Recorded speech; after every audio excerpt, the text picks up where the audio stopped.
कि नफ़रत की राजनीति को कभी समर्थन नहीं कर सकता। जब तक मैं वहाँ था मैं कोशिश कर रहा था कि जो ज़्यादा उग्र लोग थे मैं उनको शांत करने का ही प्रयास कर रहा था। जब जड़ें ही उस तरह की होंगी तो पत्ते पत्तियां तो उस तरह के होंगे। मोहम्मद जावेद साहब में सबसे बड़ी खूबी है कि इनसे बड़ा ईमानदार नेता मैंने नहीं देखा। कि आपने हमेशा आज़ादी से लेकर आज तक हमेशा गंगा जमनी तहजीब का जो गहवारा है उसको बचाने का काम किया है। पूरी हिंदुस्तानी नहीं पूरी दुनिया को आपने पैगाम दिया है कि हम नफ़रत के फूल यहाँ खिलने नहीं देंगे। आपने कभी भी फ़िरकापरस्त ताकतों को यहाँ उभारने आपने चुपचाप हाथ छाप में भोर दिया था। इस बार दबंग दोहल पूरी तवानाई पूरी ताकत के साथ आप कांग्रेस का साथ दिए। देखिए एमआईएम में मैं जब गया था तो उस समय भी मेरा मकसद सिर्फ ये था कि किशनगंज में एक बेहतर जो हम लोगों को मतलब एक नेता मिल सके या एक बेहतर व्यवस्था मिल सके। जो किशनगंज हम लोगों का पिछड़ा इलाका है, यहाँ हम अपने लोगों को जो दबे कुचले लोग हैं उनको सहायता दे सके।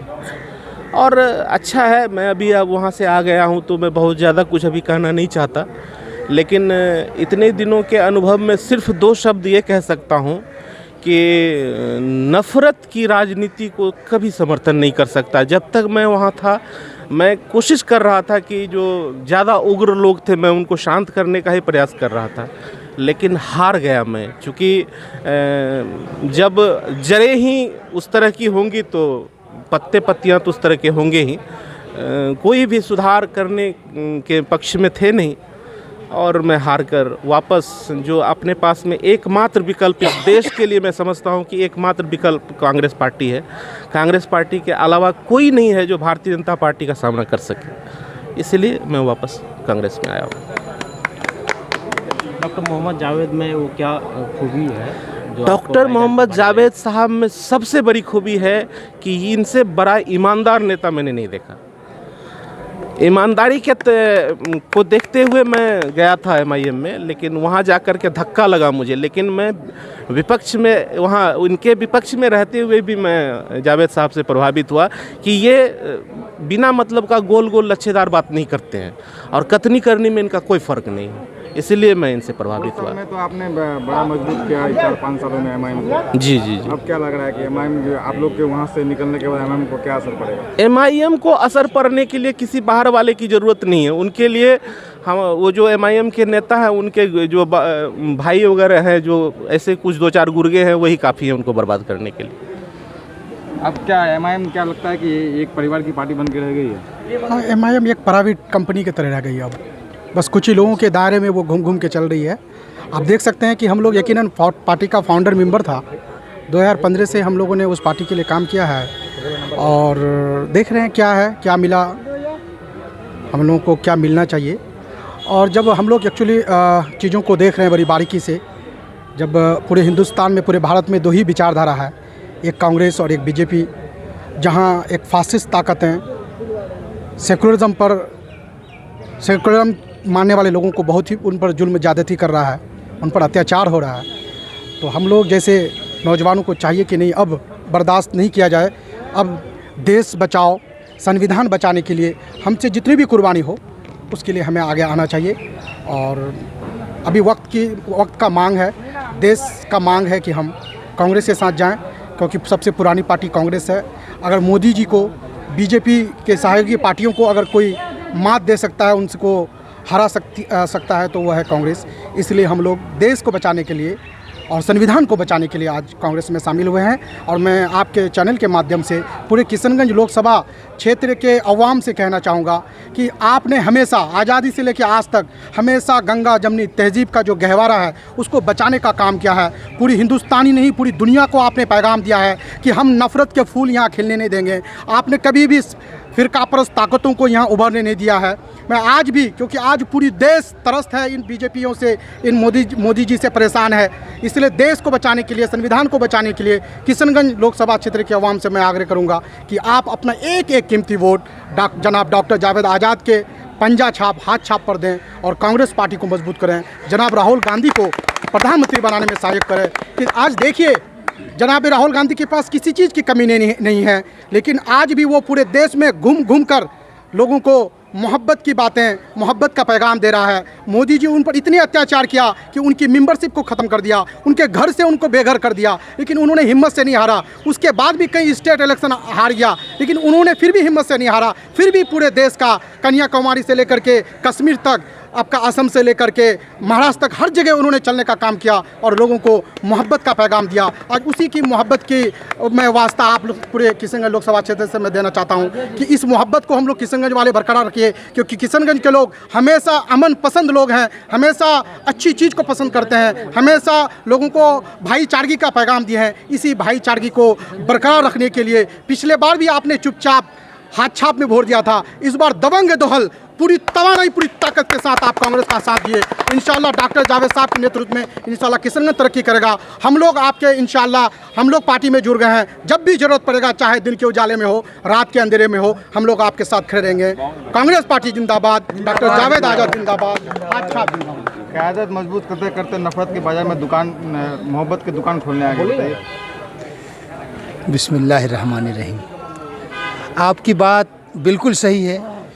चाहे देखिए, जब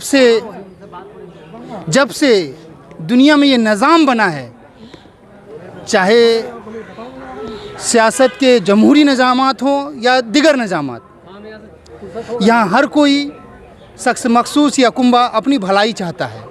हमने भी एक लड़ाई लड़ी थी अपने खित्ते के लिए। हमारे खित्ते में जिन लोगों की तादाद ज़्यादा है, हमने उनके लिए, उनके नाम पर लड़ाई लड़ने की एक कोशिश की। सद अफसोस कि हमने उनकी रहनुमाई में लड़ाई लड़ी जिनके यहाँ इंतज़ामिया की कमी थी, जिनकी नीयतों में खोट था।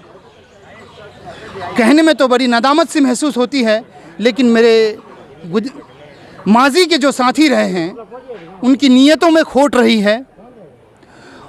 वो अपने आप को बेहतर लफ्ज़ों में अपने आप को पेश करते हैं, लेकिन कहीं ना कहीं उनके किरदार और गुफ्तार में फ़र्क है। ऐसा नहीं लगता है कि और मेरी जवाब अभी मुकम्मल नहीं हुई। आपने कहा क्यों आए? हम इस खित्ते के बाशिंदे हैं, हम हिंदुस्तान के जमहूरी निज़ाम में रहते हैं, हम हिंदुस्तान के जमहूरी निज़ाम को मानते हैं और ये जमहूरियत हम पर आयद है। ये जो आइन हम पर आयद है, इसको मानते हुए इस खित्ते की तरक्की के लिए हमने कोशिश की थी। जमहूरियत सरों की गिनती होती है। हमने कहा कि हम इस खित्ते से ऐसा नुमाइंदा चुनेंगे जो हमारी पसमानदगी को दूर कर सके। हमारा जो पिछड़ापन है, हम में तालीम की कमी है, हम में तालीम की कमी होने के साथ साथ हमारे यहाँ रोज़गार के जराए नहीं हैं। आज भी हमारे बच्चों को अहमदाबाद और दिल्ली में जा कर के लोगों का झूठा धोना पड़ता है। हम सोचते थे इससे हमें निजात मिलेगा, लेकिन अफसोस सद अफसोस कि हमने जिसकी नुमाइंदगी पकड़ी, हमारे नुमाइंदे माजी में गलत थे। अब हमने जो हमने बहुत मुआहदा किया। मुआहदा करने के बाद यहाँ बैठे और लोगों से मुज़ाकरा करने के बाद, खित्ते के तमाम लोगों से मुज़ाकरा करके, तब हमने ये पाया कि इंडियन नेशनल कांग्रेस ही एक ऐसी जमात है जो हमारी बेहतरी के लिए सोच सकती है, हमारी बेहतरी के लिए आवाज़ उठा सकती है। और इंडियन नेशनल कांग्रेस की नुमाइंदगी करने के लिए डॉक्टर जावेद आज़ाद साहब यहाँ मौजूद हैं। डॉक्टर आज़ाद साहब पिछले 5 सालों में इस पार्लियामेंट हल्के का नुमाइंदगी भी किया है और इंशाअल्लाह आगे भी करेंगे। उनके सरपरस्ती में हम इस खित्ते की तरक्की के लिए जितनी कुर्बानी हो सकेगा देंगे और आगे भी देंगे। अगर कोई सवाल है तो आप कहिए। जी भैया, किशनगंज लोकसभा सीट का रुझान बताइए, कौन दल कहाँ पे खड़ा है? नफीस हैदर साहब बताइए। सर देखिए, एक सियासत एक एहसास बरतरी का कारोबार है। एक बात को हमेशा जहन नसीब कर लीजिए, सियासत एक एहसास बरतरी का कारोबार है। हर शख्स जंग में यही कहता है कि मैं जीत रहा हूँ, मैं जीत रहा हूँ। अभी तक जब तक पोलिंग नहीं हो जाती, गिनती नहीं हो जाती, हर आदमी अपने जीत का दम भरता है। मैं भी कहता हूं कि मैं जीत रहा हूं, इंडियन नेशनल कांग्रेस में इंडियन नेशनल कांग्रेस जीत रही है। लेकिन एक आपको पते की बात बता देते हैं, मेरे जैसा शख्स, नफीस हैदर जैसा शख्स ज़मीन से जुड़ा हुआ शख्स है, ज़मीन के ज़र्रों में पलने वाला ये शख्स है। मैं ज़मीनी हकीकत बताता हूँ, इस खित्ते का ज़्यादातर लोग गरीब किसान मज़दूर है। हम ज़मीन से जुड़े, हम किसान लोग हैं, हम मज़दूर कस लोग हैं, हम रिक्शा ठेला चलाने वाले लोग हैं। ज़मीन के लोग कल भी कांग्रेस के साथ थे, आज भी कांग्रेस के साथ हैं। एक बात याद रखिए, आप जिस चीज़ से जुड़े हैं, ये मीडिया, ये फेसबुक, ये जितने भी तरह ज़राए हैं आपके अखबारात के, इन ज़राए से हम दूर हैं। आप ज़मीन पे जाइए, आप पाइएगा कि ये वही शख्स है जो आज भी कांग्रेस के साथ है, कल भी कांग्रेस के साथ था, आज भी कांग्रेस के साथ है। गैरों के तरह नहीं है, गैरों के तरह नहीं है कि बांस का झाड़ कि नीचे अपने नीचे किसी को पनपने नहीं देगा। ये ऐसी जगह है, इस बागीचे में हर किस्म के फूल खिलते हैं। जिस फूल को मंदिरों में भी चढ़ाया जाता है, जिस फूल को मज़ारों में भी चढ़ाया जाता है, ये फूल किसी के सर का ताज बनता है। इसीलिए हम ज़मीन के लोग हैं और इसे बागीचे में, इसीलिए ये बागीचा इंशाअल्लाह अल्हम्दुलिल्लाह सुम्मा अल्हम्दुलिल्लाह और इंशाअल्लाह हमेशा हरा भरा रहेगा और खिलता हुआ रहेगा। ये चमन बहुत सारे फूल इस वतन को दिया है और आगे भी बेशकीमती और बहुत खुशबूदार फूल देगा और इंशाअल्लाह रहमान इंडियन नेशनल कांग्रेस कामयाब होने जा रही है। और एक बात और बता दूं, जितना आपको गुमान और इम्कान है, जितना गुमान और इम्कान है, उससे इंशाअल्लाह रहमान दुगने तादाद से इस बार डॉक्टर जावेद आज़ाद साहब जीत रहे हैं।